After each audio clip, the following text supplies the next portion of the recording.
नमस्कार, स्वागत है आपका न्यूज बाइस्कोप में। मैं हूं आसिया। बीजेपी ने अपने पहले चरण के लिए शनिवार को घोषणा पत्र पंच प्रण जारी कर दिया है। प्रदेश भाजपा अध्यक्ष बाबूलाल मरांडी ने घोषणा पत्र जारी करते हुए भाजपा की सरकार बनने पर जो योजनाएं दी जाएंगी, जो बीजेपी की तरफ से राहत एक तरह से कह सकते हैं, उन तमाम चीज़ों का जिक्र किया है। इसमें सबसे बड़ी योजना जो है गोगो दीदी योजना, उसे शुरू करने की बात कही गई। इसके तहत झारखंड की हर महिला के बैंक खाते में हर महीने 11 तारीख को 2100 रुपये तक की वित्तीय सहायता हस्तांतरित की जाएगी। और इसके अलावा लक्ष्मी जोहार योजना भी शुरू करेगी बीजेपी। राज्य में अगर उसकी सरकार बनती है तो सभी घरों में 500 रुपये में एलपीजी गैस सिलेंडर और साल में 2 मुफ्त सिलेंडर भी दिए जाएंगे त्योहार के टाइम में। इसके अलावा भाजपा राज्य में सुनिश्चित रोजगार योजना शुरू करेगी। इसके तहत झारखंड में युवाओं के लिए 5 साल में 5 लाख स्वरोजगार के अवसरों का सृजन किया जाएगा।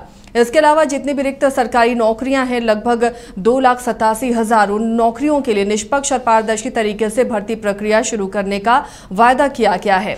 और पहली कैबिनेट की बैठक में ही भर्ती प्रक्रिया शुरू करने की बात कही गई और नवंबर 2025 तक रिक्त पदों पर नौकरी दी जाएगी, इसका भी वायदा किया गया है। ये भी कहा गया है कि अगर भाजपा की सरकार बनी तो नवंबर 2025 तक 1.5 लाख रिक्त पदों पर युवाओं को नौकरी दी जाएगी और वार्षिक कैलेंडर भी पेश किया जाएगा, जिसमें सभी मौजूदा परीक्षाओं को एक ही परीक्षा में शामिल किया जाएगा। इसके अलावा भाजपा उन युवाओं की चुनौतियों का समाधान करेगी जो अपने करियर की शुरुआत में संघर्ष कर रहे हैं। इन युवाओं के लिए युवा साथी भत्ता योजना की भी शुरुआत होगी। इसके तहत हर स्नातक और स्नातकोत्तर युवा को 2 साल के लिए 2000 रुपये प्रतिमाह दिए जाएंगे। भाजपा राज्य में घर साकार योजना भी शुरू करेगी। इसके तहत मुफ्त बालू भी मिलेगा। प्रधानमंत्री आवास योजना को पूर्ण रूप से लागू करने के लिए 21 लाख घरों का निर्माण और हर को 1 लाख की बढ़ी हुई सहायता राशि प्रदान करने का भी वायदा इस घोषणा पत्र में है, इस पंच प्रण में है। लेकिन इस पर अब विपक्ष हमलावर है और कॉपी एंड पेस्ट इस घोषणा पत्र को बता रहा है। फिलहाल हम बातचीत करेंगे इस पर कि कैसे ये झारखंड की दशा और दिशा ये घोषणा पत्र बदलेगी। हमारे साथ इस वक्त स्टूडियो में मौजूद हैं हजारीबाग सांसद मनीष जायसवाल। मनीष जायसवाल जी, आपका बहुत बहुत स्वागत है। मनीष जी, ये जो घोषणा पत्र अभी पहले फेज का जारी हुआ है, जो 5 प्रण है, पंच प्रण है, ये किस तरह झारखंड की तस्वीर बदलेगा? देखिए, आगामी चुनाव को लेकर के ये फर्स्ट फेज का जो है घोषणा पत्र हम लोगों ने जारी किया है। अब तुलना पहले ये देख लें कि पहले झारखंड के लोगों के साथ क्या हुआ। 2019 में जेएमएम का, कांग्रेस का और आरजेडी का लगभग जो घोषणा पत्र था लगभग एक सा ही था कि 5 लाख लोगों को नौकरी देंगे। किसी को भी नहीं मिला। 12-12.5 लाख नौकरियां जो समानता होती हैं वो हुई। भत्ता देंगे, 1 पैसा भी भत्ता के रूप में किसी को नहीं मिला। दीदियों के लिए कहा था कि चूल्हा खर्च के रूप में 2000 देंगे, एक किसी को नहीं मिला। 72,000 रुपये पारिवारिक लाभ देंगे, वो भी नहीं मिला। शादी में बेटियों को सोने का सिक्का देंगे, वो भी नहीं मिला। तो ये एक प्रॉपर ठगने का स्कीम झारखंड की जनता के लिए इन लोगों ने लाया था और जनता इसमें फंसी भी।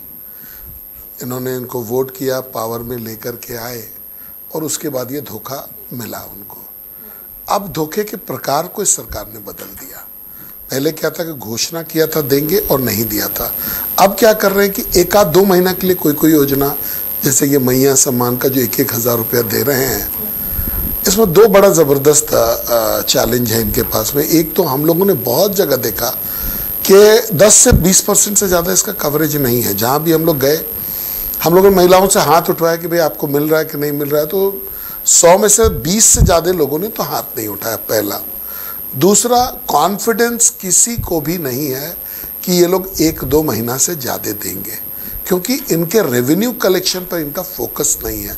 जब तक आप अपने रेवेन्यूज़ को रेगुलेट नहीं करेंगे, आप उसको ऑप्टिमाइज नहीं करेंगे, तब तक आप जो घोषणाएं करते हैं उसको भी आप नहीं दे पाएंगे। अब आप देखिए, इनका जो इलेक्ट्रिसिटी का जो विषय था कि इलेक्ट्रिसिटी में इन लोगों ने कहा था कि हम पहले 100 यूनिट फ्री देंगे, बाद में 200 किया, लेकिन उन्होंने पर यूनिट स्पिन जो होता है, जो आप देखते होंगे कि आपका वो एक चक्र चलता है, उसको इन लोगों ने घटा दिया। अल्टीमेटली क्या हुआ कि लोगों को बिजली का 200 यूनिट फ्री मिला, लेकिन उनका बिल ज़्यादा आने लग गया पहले से। तो ये सब जो धोखा है, ये अगर झारखंड के जीवन से निकल जाए, और जो हम लोग दे रहे हैं अभी 5 का ही घोषणा हम लोगों ने किया है। देखिए, अगर हर दीदी को 2100 रुपया मिल जाए, अभी एक घर में अगर समानता 1 से ज़्यादा हैं तो आप उनकी स्थिति समझ सकती हैं। बेरोजगारों को नौकरी मिल जाए, उनकी स्थिति आप समझ सकती हैं। गैस, आप हमेशा देखिएगा कि एक चैलेंज का विषय रहा है कि गैस का दाम बढ़ रहा है। अब सरकार ने कैप कर दिया कि भाई हम आपको 500 में ही देंगे, जो बढ़ता है वो सरकार उसको ऑब्जर्व करेगी, साथ में 2 सिलेंडर हम फ्री में भी देंगे। और 21 लाख लोगों को इस राज्य में आवास बना करके देंगे। तो एक ड्रामेटिक चेंज सभी प्रकार का जो है वो देखने को मिलेगा आपको, ये जो घोषणा पत्र जब लागू होता है। और आपको यहाँ मैं ये भी बताना जरूरी समझता हूँ कि देखिए, ये लोग आरोप लगाते हैं कॉपी कट पेस्ट, तो ये ओरिजिनल योजना किसकी थी? ये मध्य प्रदेश से लाडली लक्ष्मी योजना जो भारतीय जनता पार्टी का था, उसको हम लोगों ने फिर छत्तीसगढ़ में महतारी वंदन योजना के रूप में लॉन्च किया। वहाँ से इन लोगों ने इसको चुरा करके लाया। अब आप बताइए कि कॉपी पेस्ट कौन कर रहा है? हम लोग तो अपने जो योजनाएं जो हम एक स्टेट में चलाते हैं उसको वहाँ से निकाल करके अभी दूसरे स्टेट में और अब तीसरी स्टेट में इम्प्लीमेंट करना चाहते हैं। तो एक तो ये धोखेबाज लोग हैं, और उसके बाद पता नहीं किस मुंह से ये लोग जनता के बीच में जा रहे हैं इस बात को कहने के लिए कि भाई ये कॉपी पेस्ट योजना है। मनीष जी, ये जो अभी पंचप्रण है, देखिए इसमें महिलाओं के लिए गोगो दीदी योजना हो गई है। आप जो घर के पुरुष सदस्य होंगे, जो गार्जियन होंगे, तो उन्हें बालू घर बनाने के लिए फ्री मिलेगा, और उसकी राशि भी बढ़ाई जा रही है प्रधानमंत्री आवास योजना के तहत, तो उन्हें भी टच कर लिया गया। युवाओं को भत्ता दिया जाएगा, उनके लिए नौकरी की बात कही गई है। गैस सिलेंडर घर की महिलाओं को, गृहिणियों के लिए एक बड़ी राहत की, उसके दाम कम होंगे, 2 मुफ्त सिलेंडर भी मिलेगा। तो ये हर वर्ग को छू लिया गया है। अब जो अगला घोषणा पत्र, जो एक कंप्लीट पैकेज होगा, उसमें क्या और समाहित होंगी, क्या चीजें और होंगी? ये तो भी आपको इंतजार करना पड़ेगा, लेकिन इतना मैं जरूर आपको कह सकता हूं कि पूरे झारखंड को चेंज करने के लिए, झारखंड को उन्नत बनाने के लिए, झारखंड को प्रॉस्परस बनाने के लिए एक कंप्लीट पैकेज का हम लोगों ने एक ड्राफ्ट बनाया है। और वो समय समय पर, अभी 5 की घोषणा हुई है, आगे आने वाले समय में कुछ और की आप घोषणा देखेंगे। ये सारे झारखंड को मजबूत करने के लिए, यहाँ के लोगों को समृद्ध करने के स्कीम्स हैं। अब जो सरकार ने भी योजना लाई है, मौजूदा हेमंत सरकार ने, उस पर भी सवाल उठ रहे हैं कि ये योजना, मैया समान योजना को ही ले लीजिए, कितने दिनों तक चला पाएगी सरकार, इसके लिए फंड कैसे अरेंज होगा? तो जो बीजेपी ने अपने घोषणा पत्र को जारी किया है, ये जो 5 चीज़ें हैं, इसके लिए भी बहुत सारे राजस्व की ज़रूरत होगी। क्या बीजेपी ने अपना विज़न भी बताया है कि कैसे ये राजस्व की प्राप्ति होगी, कैसे इनका खर्च निकलेगा? देखिए, पहले सबसे पहले तो हम लोग आपको एक तुलना बताना चाहेंगे कि हम लोग मध्य प्रदेश में इस योजना को चला रहे हैं, छत्तीसगढ़ में चला रहे हैं, यूपी में चला रहे हैं, और सब बहुत सालों से चल रहा है और सक्सेसफुली चल रहा है। और सबसे बड़ी बात कि इन सारी योजनाओं पे जो घोषणाएं हमारी होती हैं, उस पे मोदी जी की गारंटी लागू होती है। अब आप कर्नाटक की स्थिति देख लीजिए, कांग्रेस शासित प्रदेश है, जितनी भी चुनावी वादे कांग्रेस ने किए थे, आज वहाँ पे कोई पूरा नहीं हो रहा है। दूसरा राज्य जिसका मैं जिक्र करना चाहूँगा, हिमाचल प्रदेश। हिमाचल में लोगों का तनख्वाह, उनके पेंशन्स 2 महीने से नहीं मिल रहे हैं, क्योंकि सरकार जो है अपना पैसा डाइवर्ट करके जो चुनाव का कमिटमेंट था उसमें दे रही है। तो बेसिकली इनका फोकस जो संग्रहण है, राजस्व संग्रहण है, उसकी प्लानिंग इनकी बड़ी कमज़ोर रहती है। हम लोगों ने पूरा प्लान किया है कि कितने स्कीम्स में कितना पैसा लगेगा और इसको हम लोग कहाँ से लाएंगे। मैं आपको ये बताना चाहूँगा कि जो अभी हो रहा है, हम लोग अपना राजस्व के ब्रैकेट को बिना टैक्स में वृद्धि किए हुए उतना दूर तक हम लोग उसको बढ़ा करके ले जाएंगे और इन सब योजनाओं को अकोमोडेट करेंगे। अब आप पूरा डिटेल्स अभी हम लोग नहीं आपको एक्सप्लेन कर सकते, मगर इतना आपको जरूर एश्योर करेंगे कि जो हम लोग घोषणा कर रहे हैं उस पर मोदी की गारंटी है। और आप जानते हैं कि जो घोषणा बीजेपी करती है वो लागू होके रहता है। चलिए, तो ये मोदी की गारंटी है और इसे लागू करने की बात भी कही जा रही है, लेकिन मुद्दे और क्या होंगे? चलिए, ये पंचप्रण है, इसे लेकर तो जनता के बीच इलेक्शन में जाएंगे बीजेपी नेता। इसके अलावा राज्य में इन दिनों घुसपैठ का एक बड़ा मुद्दा है, जिसे बीजेपी इस इलेक्शन में एक हथियार के रूप में इस्तेमाल कर रही है। हर सभाओं में इसका जिक्र होता है। उसे लेकर क्या विजन है बीजेपी का? अगर सरकार बनी तो जो घुसपैठ का, बांग्लादेशी घुसपैठ का आरोप लग रहा है, उसके लिए क्या विजन है? देखिए, घुसपैठ एक विषय जिस पर मैं आऊँगा, लेकिन तुष्टीकरण भी एक बहुत बड़ा विषय है। अभी आप देखिए कि हिंदुओं का जो मेजर त्यौहार होता है, सब में इनका जो है रेगुलेशन चालू हो जाता है कि डीजे नहीं बजने देंगे, तो लाइसेंस ये लीजिए, ये रूट पर जाना है, इस पर नहीं जाना है, यहाँ पे आपको बंदिश रहेगा कि इधर में नहीं जाना है।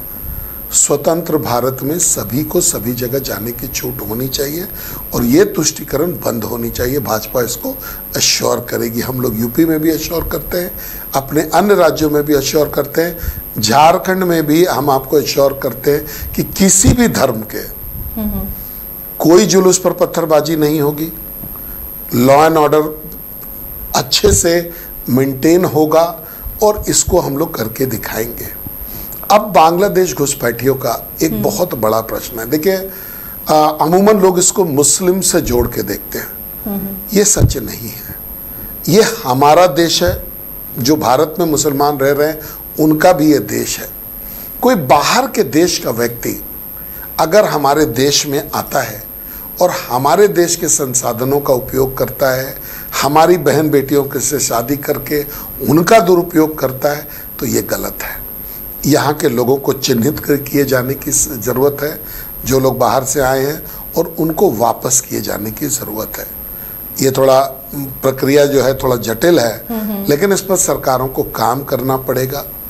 और एक बात और मैं यहाँ आपको बताना चाहता हूँ कि देखिए, ये 60 साल 70-75 साल आज़ादी के हो गए। 60 साल से ऊपर कांग्रेस ने राज किया, लेकिन किसी भी बॉर्डर पर पूरी तरह से फेंसिंग का काम या प्रोटेक्शन का काम कांग्रेस की सरकार ने पूरा नहीं किया 60 साल में। आप पाकिस्तान का बॉर्डर देख लीजिए, पूरी तरह से ओपन था। आप चाइना का देख लीजिए, बहुत कम काम हुआ। बांग्लादेश का देख लीजिए, उसी तरीके से है। और म्यांमार का देख लीजिए तो उसी तरीके से है।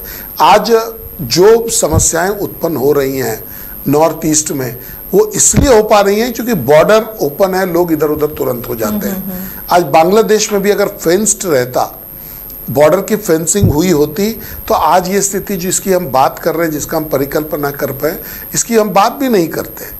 तो कहीं ना कहीं इस देश के लोगों को ये समझना पड़ेगा कि ये जो ट्रबल है इस देश में, वो किसकी वजह से। अभी 10 साल से हम लोग प्रयास कर रहे हैं, बहुत सारा बॉर्डर्स को हम लोगों ने प्रोटेक्ट किया है और आगे भी इस पर बहुत तेजी से काम कर रहे हैं और बहुत जल्दी इसको रिजॉल्व भी करेंगे।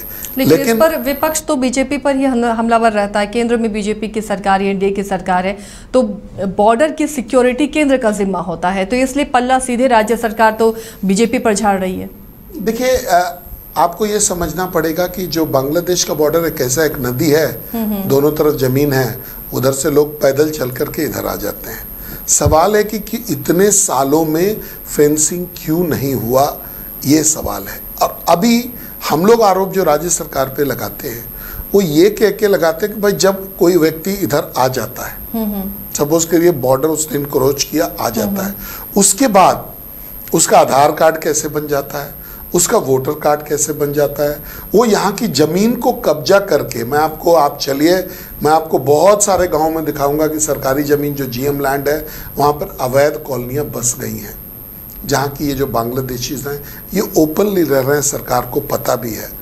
ये आरोप इसलिए लगाया जाता है कि ये सब उनके नाक के नीचे हो रहा है और ये लोग कुछ भी करने को तैयार नहीं है।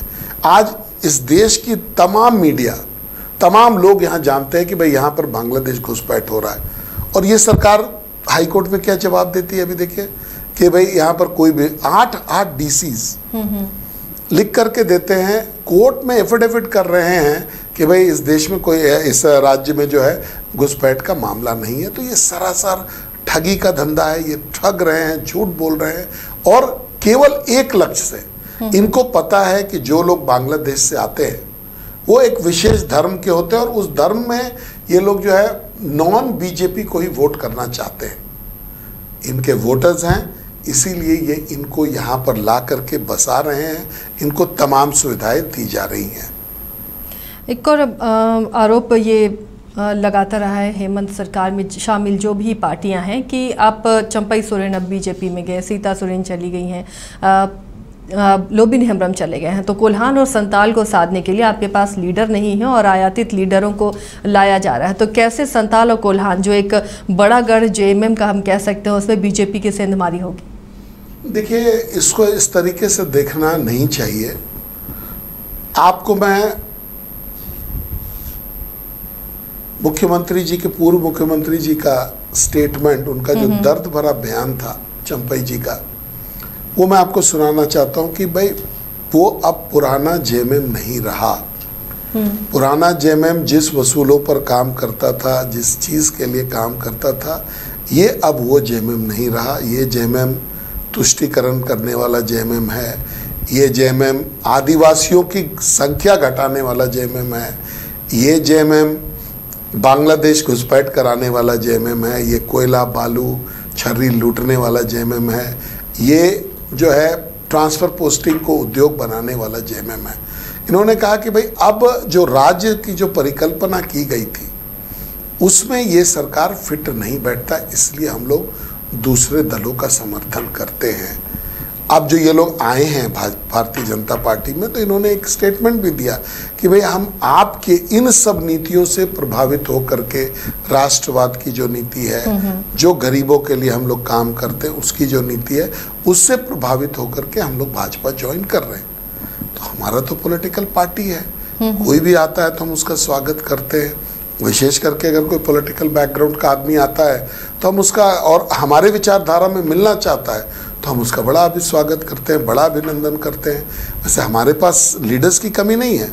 ट्राइबल लीडर्स में अगर आप देखेंगे तो हमारे पास बाबूलाल मरांडी जी का चेहरा है, हमारे पास अर्जुन मुंडा जी का चेहरा है, हमारे पास अन्य भी बहुत सारे लीडर्स हैं जो अपने अपने क्षेत्र में काम करते हैं। लेकिन अगर ऊपर से भी कोई और आ जाता है तो हमारी मजबूती और बढ़ती है। मनीष जी, चेहरों की जब बात हो रही है तो देखिए ठीक है, कई चेहरे हैं, लेकिन कल्पना सोरेन अभी मैया सम्मान यात्रा पर निकली हुई हैं, ये कितना प्रभावित करेंगी मतदाताओं को अपने फेवर में?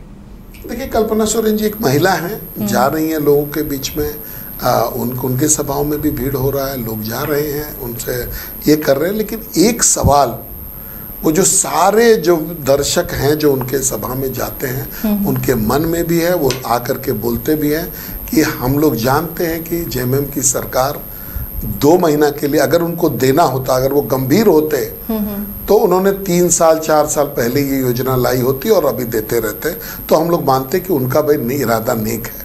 चुनाव के ठीक पहले 1 या 2 महीना अगर वो किसी चीज़ को दे रहे हैं तो हम लोग ऐसा मानेंगे कि ये चुनाव में लुभाने का चीज़ है, चुनाव में जो है वोट को डिस्टर्ब करने का या डिसबैलेंस करने का चीज़ है, और डेफिनेटली लोग उसको उसी प्रकार से देख रहे हैं।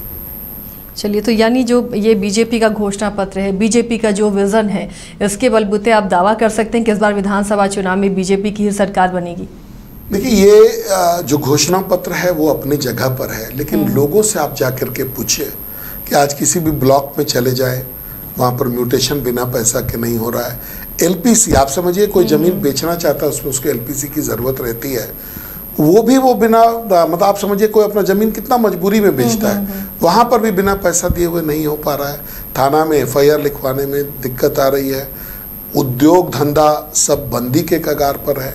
तो कुल मिला जुला करके देखिएगा तो मिलना कुछ भी नहीं है, कोई भी स्कीम से गवर्नमेंट का राहत नहीं मिलना, और भ्रष्टाचार चरम पर है। आज बालू का 5 साल में ये सरकार बालू का ऑक्शन नहीं करा सकी।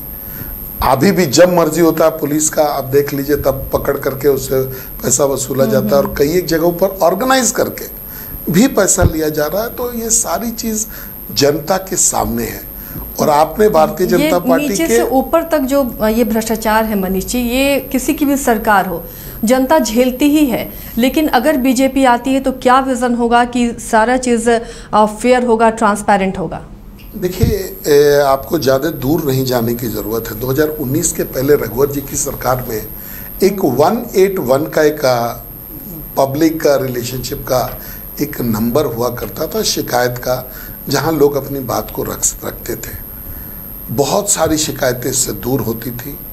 आप ऑर्गेनाइज्ड, हम लोग भी वहीं पे रहते हैं, कोई भी सर्कल ऑफिस में ऑर्गेनाइज्ड पैसा कि आपको पर डेसिमल इतना पैसा देना पड़ेगा म्यूटेशन के लिए या एलपीसी के लिए, ऐसी स्थिति नहीं थी।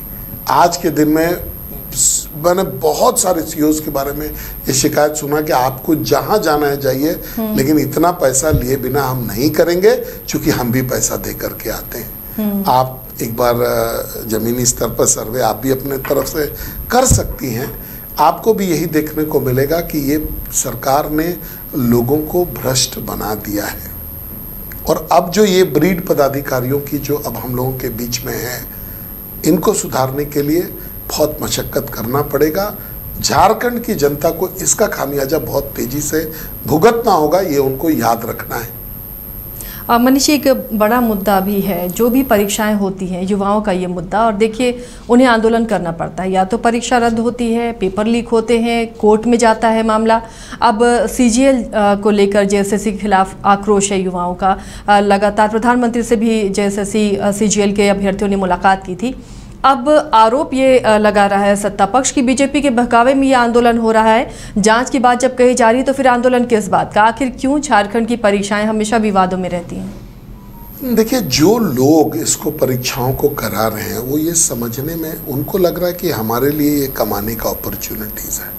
अभी जो बच्चे प्रधानमंत्री जी से मिलने गए थे, उनके साथ मैं भी गया था मिलने के लिए।